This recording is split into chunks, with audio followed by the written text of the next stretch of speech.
Assalamualaikum warahmatullahi wabarakatuh. Yang terhormat Bapak Priosidik Sosongko, SSC-MKOM, dan Ibu Rismiati, Bachelor of Engineering, MCS, selaku dosen penguji pada sidang skripsi saya, serta yang terhormat pula Ibu Dr. Retno Kusmaningrum, SSC-MKOM, dan Ibu Sukmawati Nurendah, SSC-MKOM, selaku dosen pembimbing 1 dan pembimbing 2 saya. Perkenalkan, nama saya Arya Krisna Putra. Pada kesempatan kali ini saya akan mempresentasikan hasil penelitian skripsi saya yang berjudul Identifikasi Topik Sentimen mengenai vaksinasi COVID-19 berdasarkan data Twitter menggunakan Bidirectional Encoder Representation from Transformer dan Latent Dirichlet Allocation. Pada presentasi kali ini akan dibagi menjadi 5 bagian. Yang pertama yaitu bagian pendahuluan. Terdapat beberapa hal yang melatar belakangi mengapa penelitian ini dilakukan. Yang pertama, seperti yang kita ketahui, pandemi COVID-19 ini muncul pada tahun 2019 akhir yang bermula di Wuhan, Hubei, Republik Rakyat Tiongkok. Dengan adanya pandemi COVID-19 ini menimbulkan kedaruratan di berbagai negara, salah satunya di Indonesia. Pandemi COVID-19 ini juga mengubah tatanan kehidupan dan memaksa umat manusia untuk beradaptasi dengan kebiasaan baru yang sebelumnya belum pernah seperti itu. Namun dalam upaya mengembalikan kondisi sebagaimana sebelumnya seperti pandemi saat ini, telah diusung program vaksinasi COVID-19. Program ini dianggap sebagai kunci untuk mengakhiri pandemi COVID. Namun berdasarkan website vaksinasi COVID-19 nasional milik Kementerian Kesehatan pertanggal 30 Mei 2022, masyarakat telah melakukan vaksinasi dosis pertama mencapai hingga 96,13% dan dosis kedua mencapai 80,34%, dan di dosis ketiga masyarakat yang telah melakukan vaksinasi baru mencapai 21,8%. Hal ini dapat disimpulkan bahwa masih banyak masyarakat yang belum berpartisipasi secara penuh pada program vaksinasi COVID di Indonesia ini. Selanjutnya ada media sosial Twitter. Menurut Anur ini, media sosial Twitter merupakan media sosial yang paling populer yang digunakan oleh masyarakat di Indonesia. Lalu peran media sosial ini memungkinkan warga negara mengekspresikan aspirasinya. Aspirasi ini bisa dalam bentuk kritik, protes, maupun masukan terhadap berbagai kebijakan publik yang telah dilakukan oleh pemerintah.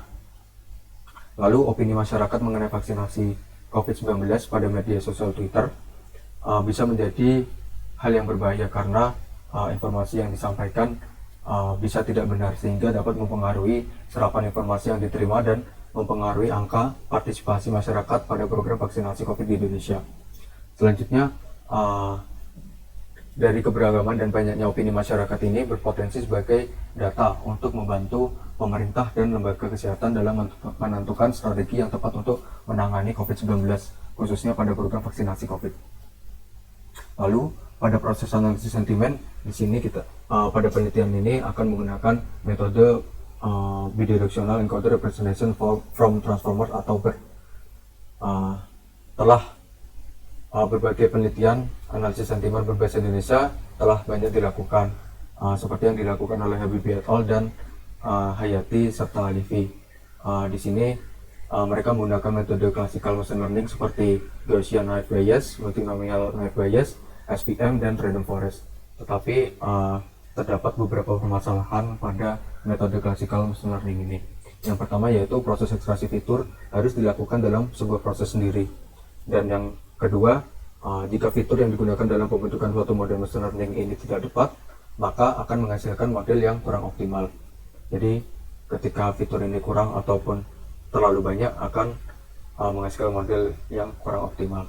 Lalu hal-hal tersebut dapat diatasi dengan metode deep learning, sehingga pada penelitian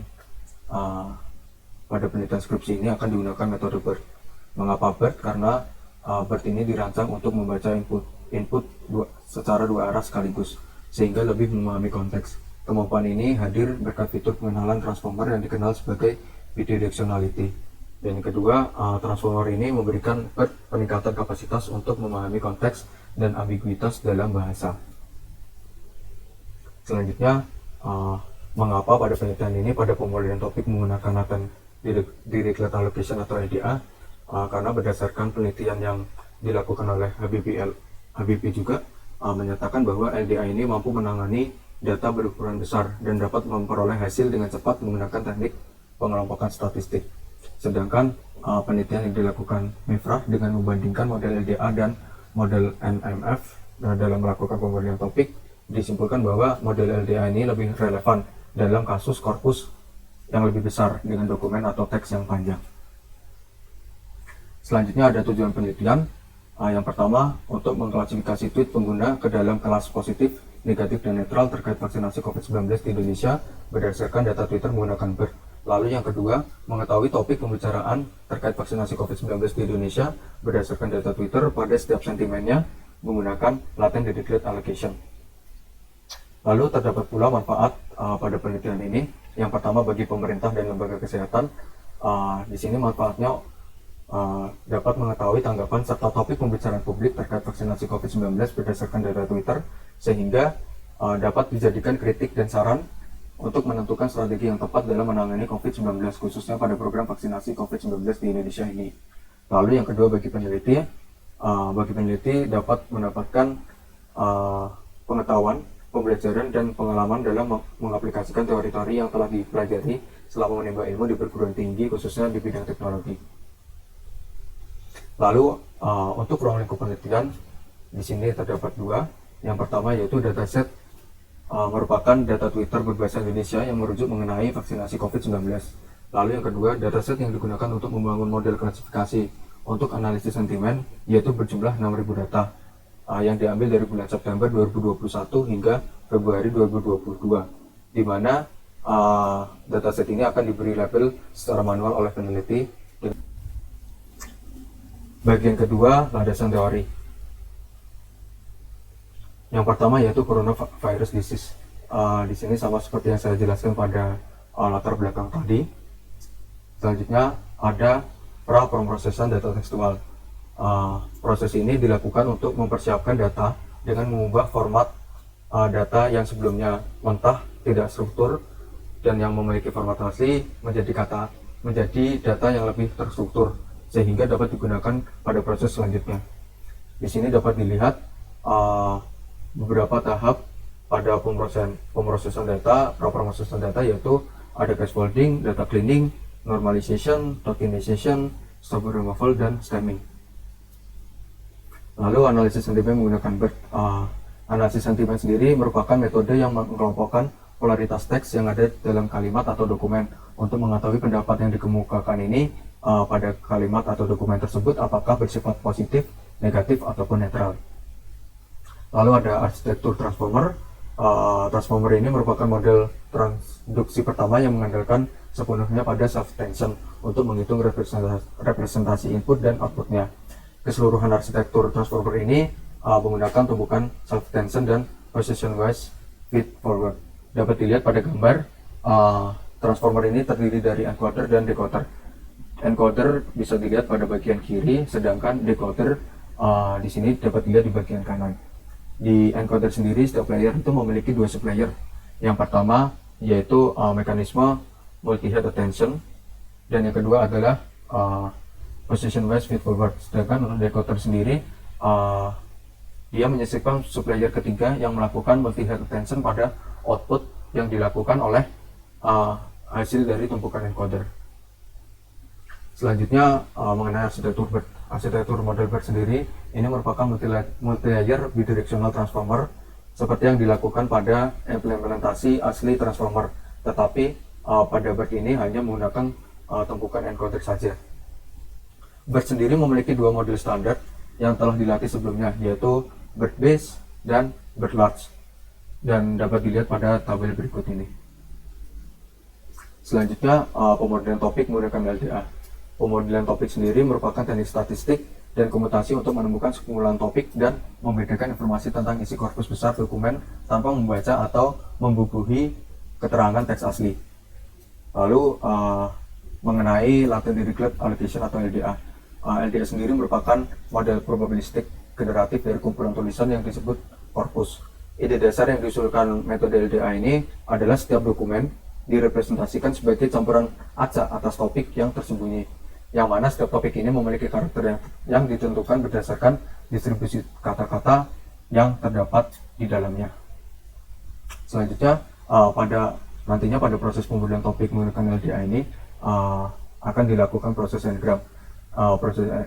Model N-gram ini pada dasarnya merupakan model probabilistik yang kemudian dikembangkan untuk memprediksi item berikutnya dalam urutan item.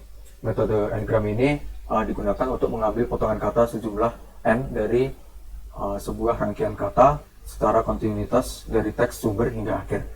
Dapat dilihat di sini contohnya pembentukan dari unigram, bigram, dan trigram dari kalimat "Ayo warga Indonesia jangan lupa vaksin". Selanjutnya evaluasi di sini menggunakan conversion metric untuk melakukan evaluasi model BERT yang telah dibentuk. Jadi conversion metric itu merupakan tabel yang menggambarkan performa dari sebuah model atau algoritma secara spesifik. Sedangkan untuk melakukan evaluasi pemodelan topik di sini akan menggunakan topik coherence. Jadi topik coherence itu merupakan ukuran yang digunakan untuk mengevaluasi pemodelan topik. Model yang baik akan menghasilkan topik dengan skor koherensi yang lebih tinggi. Jadi bisa dikatakan semakin besar skor koherensi topik, maka semakin baik pula hasil interpretasi pemodelan topik yang dihasilkan.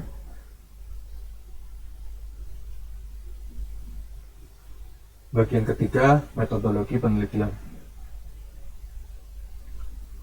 Terdapat garis besar penyelesaian masalah yang dapat dilihat pada gambar berikut. Di sini dibagi menjadi dua bagian kiri dan kanan.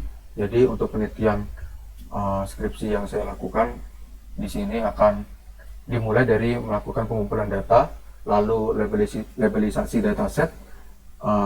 Setelah itu dilakukan processing data tekstual sehingga data dapat diproses untuk pembentukan model analisis sentimen berbasis BERT.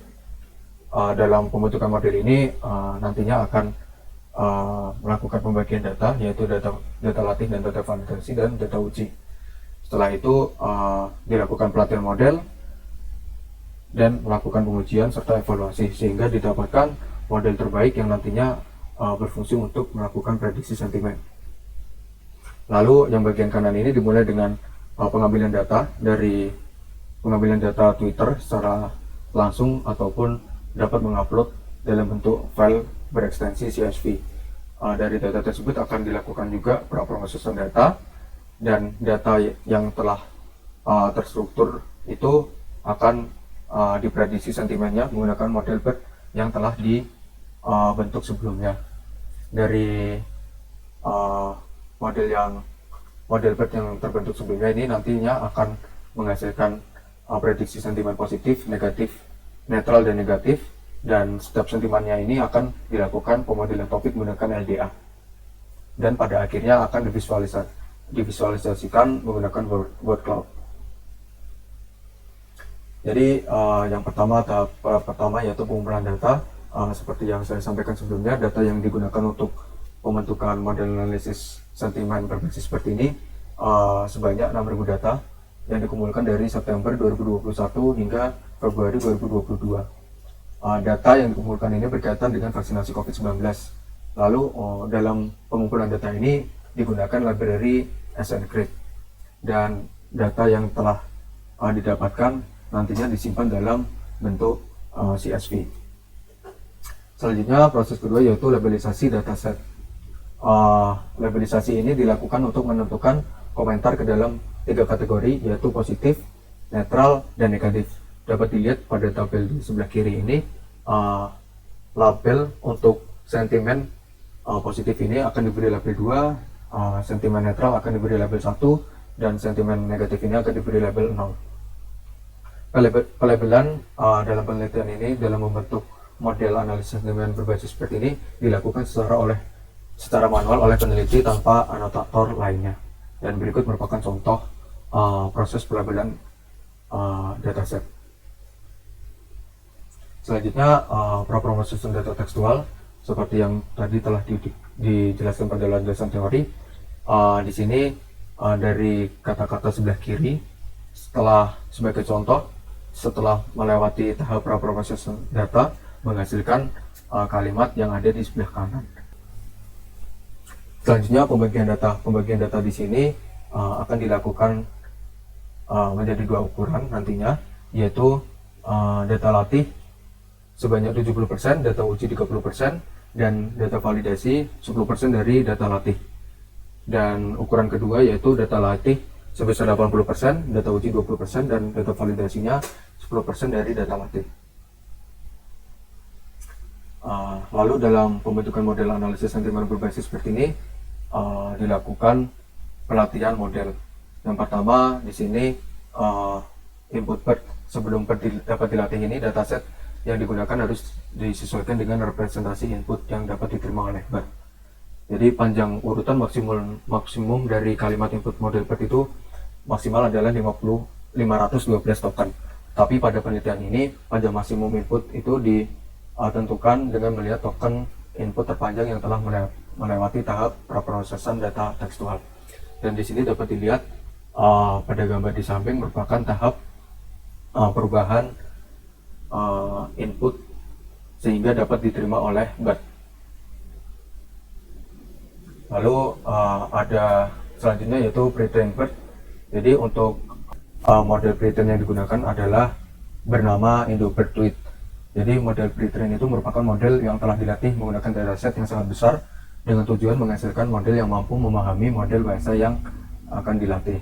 Seperti itu. Lalu ada fine tuning pre-train BERT-nya. Jadi pada penelitian ini nantinya akan dilakukan eksperimen menggunakan rekomendasi fine tuning hyperparameter oleh Devlin.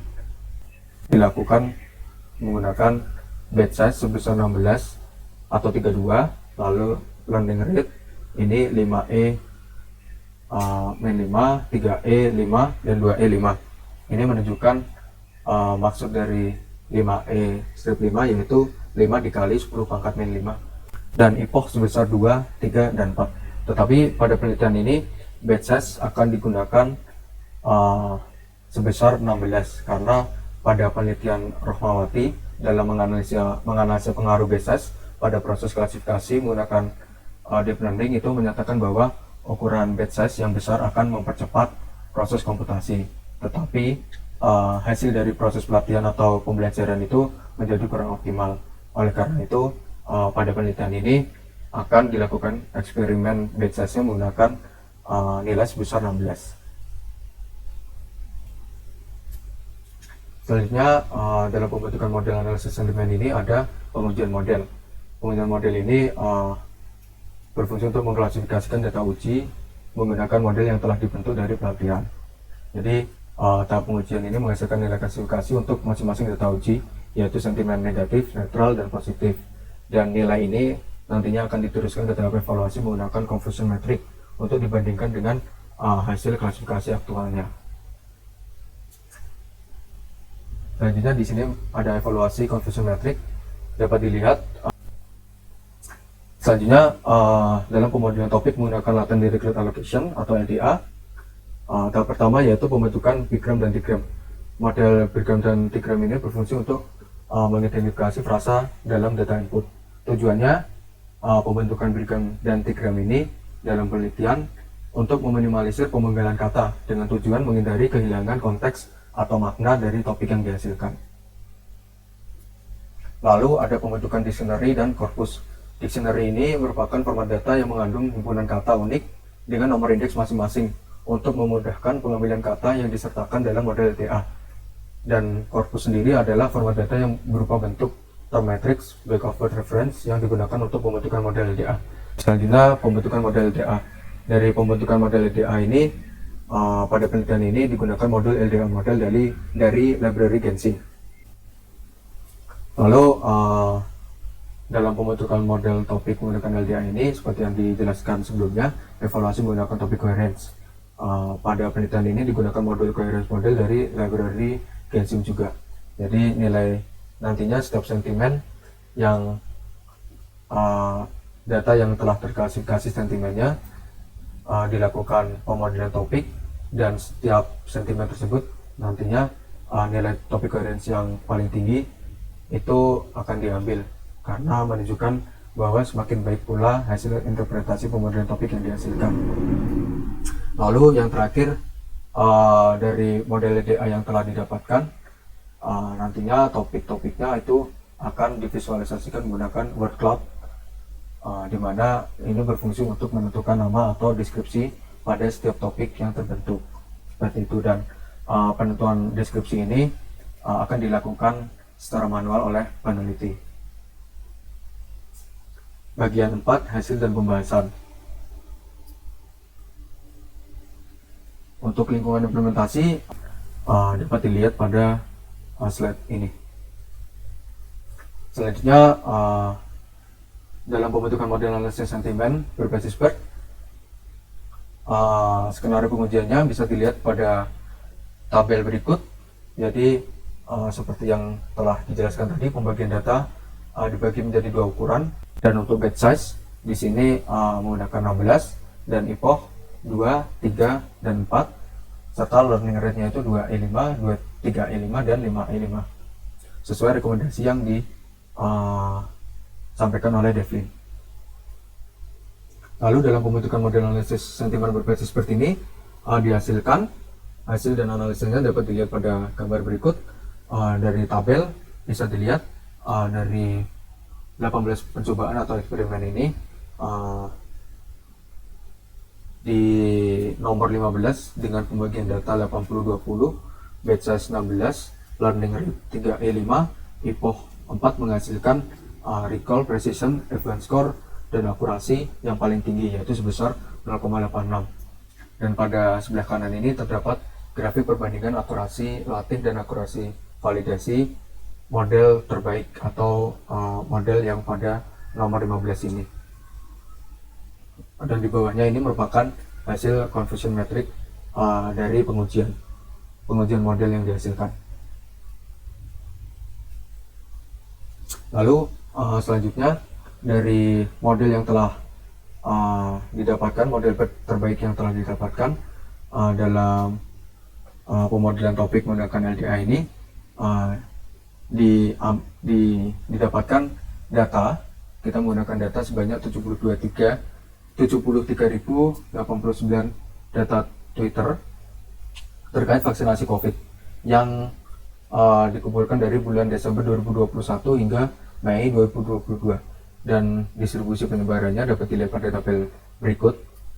Dan untuk menghasilkan model LDA sendiri pada penelitian ini, parameter phase itu disetting menjadi 10, alpha disetting menjadi auto, beta disetting menjadi auto, dan jumlah topik atau K ini disetting sebanyak 10. Dan untuk hasil dan analisanya dari 73.089 data tadi akan dilakukan prediksi sentimen terlebih dahulu, dan hasilnya dapat dilihat seperti pada tabel di sini. 18%,96 ini diprediksi memiliki sentimen positif, lalu 37.361 data atau 51,12% diprediksi menjadi sentimen netral, dan 29,92% diprediksi menjadi sentimen negatif.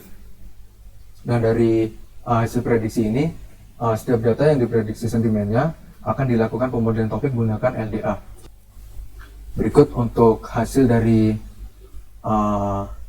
pemodelan topik dari data yang diprediksi bersentimen positif. Di sini dapat dilihat dari grafik nilai topik koherensi dari data bersentimen positif.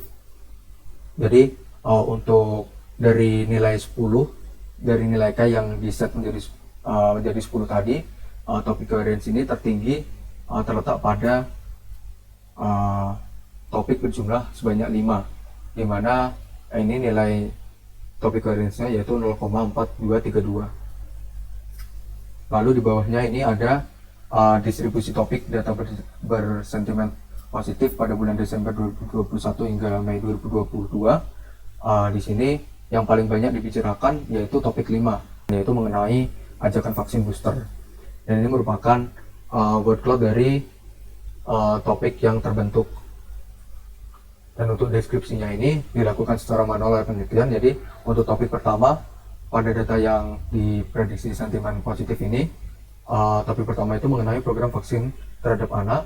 Lalu untuk topik kedua itu mengenai vaksin booster saat mudik.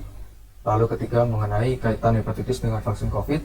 lalu yang keempat merupakan efek pasca vaksin, dan yang kelima merupakan mengenai ajakan vaksin booster. Selanjutnya untuk data yang diprediksi bersentimen netral, bisa dilihat di sini topik coherence-nya tertinggi jatuh pada topik sebanyak 6, di mana nilainya itu sebesar 0,4928. Dan pada distribusi topiknya pada bulan Desember 2021 hingga Mei 2022, topik keempat ini merupakan topik yang paling banyak dibicarakan, yaitu mengenai program vaksin anak dan vaksin booster. Dan dapat dilihat di sini juga word cloud-nya, dan untuk deskripsinya yaitu topik pertama mengenai dampak pasca vaksin, lalu yang kedua mengenai sertifikat vaksin, yang ketiga mengenai peraturan vaksin saat mudik, yang keempat program vaksin anak dan vaksin booster, yang kelima hubungan hepatitis dengan vaksin, dan yang keenam mengenai pelaksanaan vaksinasi COVID. Dan selanjutnya di sini untuk data yang diprediksi bersentimen negatif, dapat dilihat juga nilai topik coherence ini tertinggi pada topik sebanyak 5 dengan nilai topik coherence-nya sebesar 0,5218. Dan topik yang paling sering diobrolkan yaitu atau topik yang paling sering dibicarakan itu pada topik 4 mengenai vaksin booster, seperti itu. Dan deskripsinya ini bisa dilihat, yang pertama mengenai efektivitas vaksin, lalu yang kedua ketidakpercayaan masyarakat terhadap vaksinasi, lalu yang ketiga dampak dari vaksin, yang keempat mengenai vaksin booster, dan yang kelima mengenai peran pemerintah pada program vaksin. Bagian kelima, penutup. Jadi dari penelitian yang telah dilakukan, didapatkan kesimpulan bahwa implementasi BERT dalam klasifikasi sentimen menggunakan data Twitter terkait vaksinasi COVID-19 di Indonesia menghasilkan nilai precision sebesar 86%, recall sebesar 86%, F1 score dan akurasi juga sebesar 86%. Yang kedua, model BERT terbaik ini didapatkan menggunakan pengaturan hyperparameter dengan epoch sebesar 4, learning rate dengan nilai 3E5, bit size sebesar 16, dan pembagian data dengan ukuran 80-20.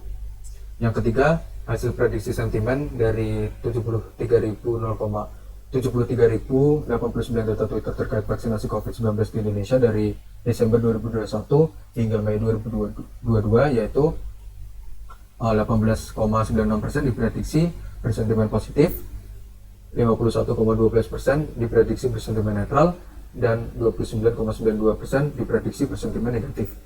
Yang keempat, hasil nilai coherence topik pada data bersentimen positif yang diprediksi bersentimen positif adalah 0,4232 dengan jumlah topik sebanyak 5, dan topik yang paling sering dibicarakan atau diperbincangkan yaitu pada topik kelima mengenai ajakan vaksin booster. Sedangkan untuk data yang bersentimen netral ini nilai coherence topiknya sebesar 0,4928 dengan jumlah topik sebanyak 6, dan topik yang paling sering atau paling banyak dibicarakan yaitu pada topik keempat mengenai program vaksin anak dan vaksin booster.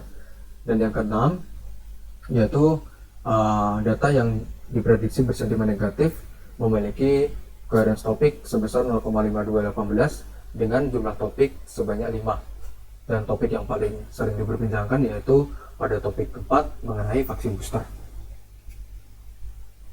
Lalu ada saran. Untuk di sini terdapat 4 saran. Yang pertama yaitu melakukan penyempurnaan proses prapromosisan data tekstual, yaitu pada bagian normalisasi dengan menyesuaikan kata apa saja yang sering muncul dan tidak baku. Yang kedua yaitu melakukan penyempurnaan filter crawling data Twitter untuk memilah data yang relevan dengan yang tidak.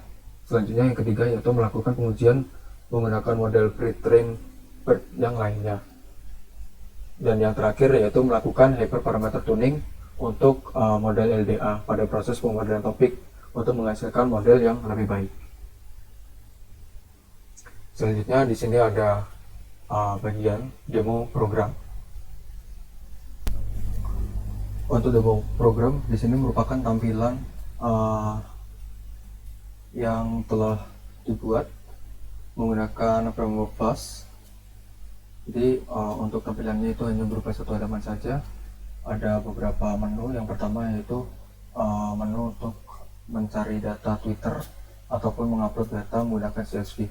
Untuk di sini merupakan hasil yang telah dilakukan sebelumnya, menggunakan data yang diambil sebanyak 73.000 data dari bulan Desember 2021 hingga bulan Mei 2022. Jadi untuk data yang diambil itu nantinya akan dihasilkan grafik distribusi datanya. Selanjutnya di sini ada tabel data dari semua tweetnya. Lalu nantinya ketika data telah melalui proses prediksi dalam prediksi sentimen dan pencarian topik, di sini nantinya akan dihasilkan prediksi distribusi sentimen itu dalam bentuk grafik, yaitu nantinya ada yang sentimen diprediksi menjadi sentimen positif, negatif, dan netral, dan datanya nantinya akan ditampilkan di sini berupa jumlah data dan persentasinya. Selanjutnya di sini untuk melihat distribusi topik dari data yang diprediksi sentimennya nantinya akan terbagi menjadi 3. Yang pertama positif, sama seperti yang ditampilkan pada PPT sebelumnya. Dari hasil dan analisanya di sini menampilkan distribusi topiknya pada bulan yang diambilnya, lalu ada distribusi topik positif secara keseluruhan. Jadi untuk topik pertama jumlahnya sekian, topik kedua hingga topik ke-N jumlahnya sekian, dan di sini menampilkan variance score tertingginya, dan di bawahnya ini akan menampilkan dari workload setiap topiknya. Begitu pula pada sentimen yang diprediksi netral dan negatif. Selanjutnya kita akan mungkin langsung mencobanya secara langsung dengan mengambil data Twitter dengan keyword vaksin COVID dengan total data 500, diambil dari 1 Juni hingga 30 Juni.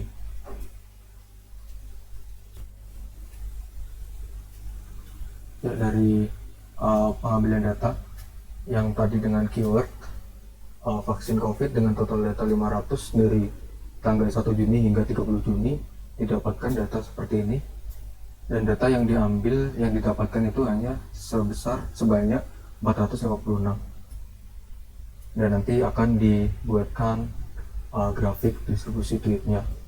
Karena tadi diambil pada bulan Juni, di sini hanya menampilkan pada bulan Juni. Lalu ketika sebelum data dilakukan generate report, sebenarnya tadi harusnya ada tombol untuk generate report. Nah, dalam untuk generate report ini kita diharuskan untuk mengisi jumlah topik yang diinginkan. Maksud dari jumlah topik yang diinginkan ini merupakan nilai K dalam model LDA. Setelah melakukan generate report, hasil yang ditampilkan akan menjadi seperti yang awal ditunjukkan tadi. Jadi dari total data banyak 456, di sini akan menampilkan prediksi distribusi sentimennya dengan hasil seperti ini. Lalu distribusi topik setiap data yang diprediksi sentimennya dapat dilihat di bawahnya seperti itu. Jadi untuk data positif, data netral, dan data negatif. Sekian yang dapat saya sampaikan dalam presentasi mengenai penelitian skripsi yang telah saya lakukan. Kurang lebihnya mohon maaf. Terima kasih. Assalamualaikum warahmatullahi wabarakatuh.